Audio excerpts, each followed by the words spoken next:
നമ്മൾ ഇന്നത്തെ special butter chicken ആണ്. അപ്പൊ എങ്ങനെ ആക്കലെന്ന് നോക്കിയാലോ. ആദ്യം കഴുകി വൃത്തിയാക്കി വെച്ച ചിക്കനിലേക്ക് ഇഞ്ചി വെളുത്തുള്ളി പേസ്റ്റ്, ആവശ്യത്തിന് മുളക് പൊടി, ഗരം മസാല, കസൂരി മേത്തി, മഞ്ഞൾപ്പൊടി, ഗ്രീക്ക് യോഗട്ട്, പിന്നെ ആവശ്യത്തിന് ഉപ്പും കൂടി ഇട്ട് നന്നായിട്ട് മിക്സ് ചെയ്യുക. മിക്സ് ചെയ്ത് അടച്ചു വെച്ച ശേഷം ഫ്രിഡ്ജിലോ പുറത്തോ നമുക്ക് റെസ്റ്റ് ചെയ്യാൻ വെക്കാം. എന്നിട്ടൊരു പാൻ എടുത്തിട്ട് അതിൽ കുറച്ച് വെളിച്ചെണ്ണ, പിന്നെ മെയിൻ ആയിട്ടുള്ള ബട്ടർ ഇട്ട് കൊടുക്കുക.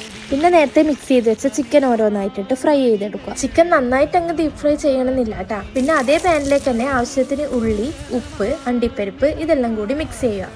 ഒന്ന് വഴന്നു വന്നതിന് ശേഷം തക്കാളി, ഇഞ്ചി വെളുത്തുള്ളി പേസ്റ്റ്, ഗരം മസാല, മുളക് പൊടി, കശ്മീരി ചില്ലി ഇതെല്ലാം കൂടിയിട്ട് നന്നായിട്ട് മിക്സ് ചെയ്യാം. കുറച്ച് സമയം അടച്ചു വെച്ച് വേവിച്ച ശേഷം നമുക്ക് ചൂടുവെള്ളത്തിലേക്ക് ഒഴിച്ചു കൊടുക്കുക. പിന്നെ ഫ്ലെയിം ഓഫ് ചെയ്ത് ചൂടെല്ലാം പോയതിന് ശേഷം നമുക്ക് ഇതൊരു മിക്സിന്റെ ജാറിലിട്ടിട്ട് പേസ്റ്റ് ആക്കി എടുക്കാം.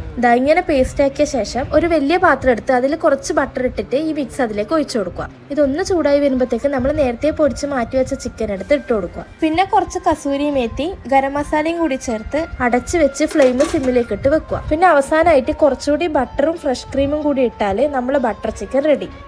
ഇതിന് കോമ്പിനേഷനായിട്ട് നല്ല ചൂട് നെയ്ച്ചോറും പൊറോട്ടയും എല്ലാം മാച്ചാണ്. അപ്പോൾ പറ്റുന്നവരിലൊന്ന് ട്രൈ ചെയ്ത് നോക്കണേ.